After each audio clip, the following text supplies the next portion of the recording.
Hey everyone, and welcome back to The Explainer. Today we're diving into a fascinating and honestly kinda concerning topic: media and vaccine hesitancy.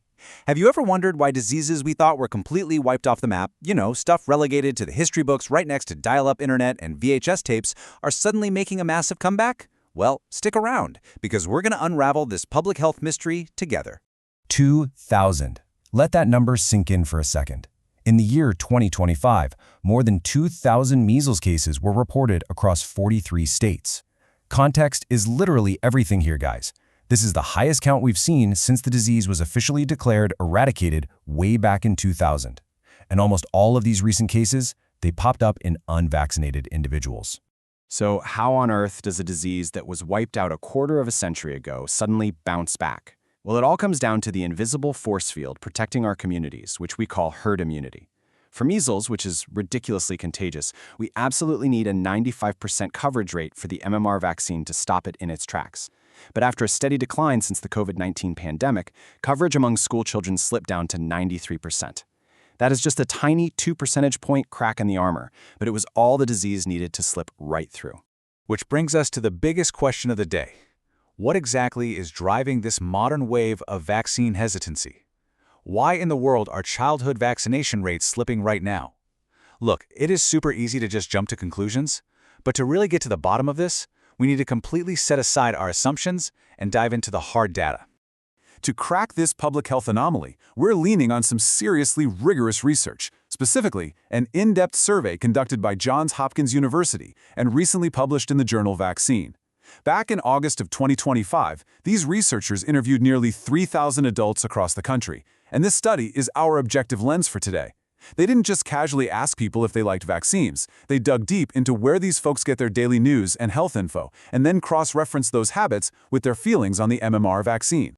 Now, just to give you the lay of the land, the vast majority of people, about 83%, still firmly believe that the benefits of the MMR vaccine far outweigh the risks.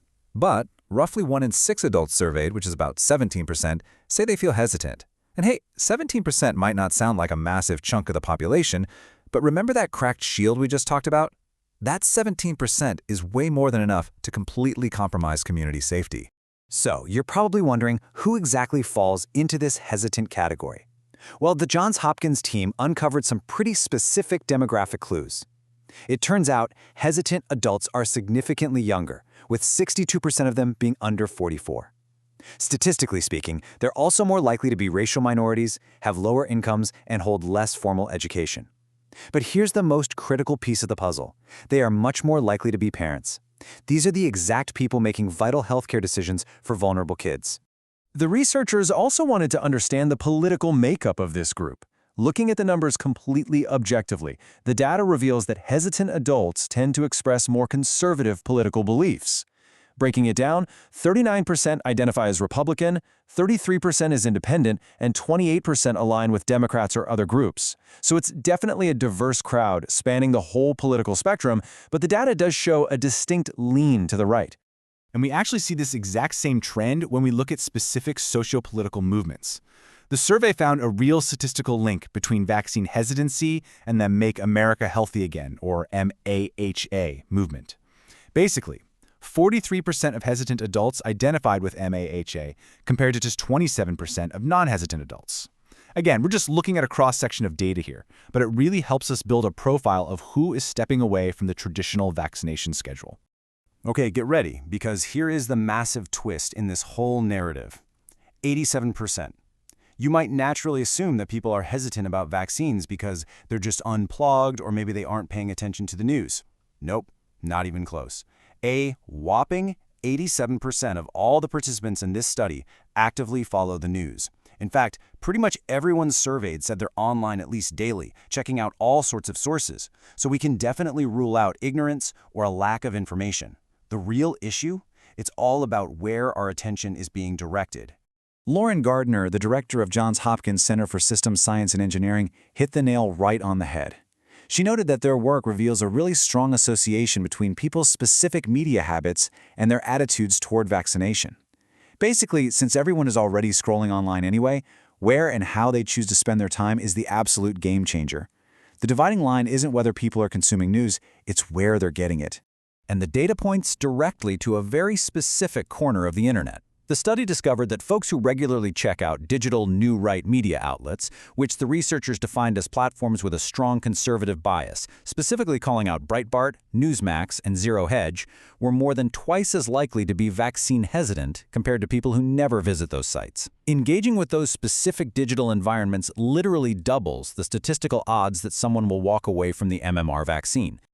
But it doesn't stop at political news. Hesitant adults are also consuming fundamentally different health information. Instead of relying on traditional medical authorities, they're turning to alternative, non-authoritative sources. We're talking alternative health providers, social media influencers, and newsletters like Children's Health Defense. They are proactively seeking out a completely different ecosystem for their medical advice. Which brilliantly illustrates a fascinating concept that researchers call selective media engagement.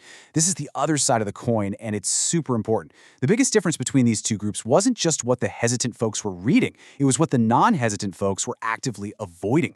Non-hesitant people intentionally filter their online content. They are consciously choosing not to click on heavily polarized alternative news or non-authoritative health influencers. When you put these two information diets side by side, it's incredibly revealing.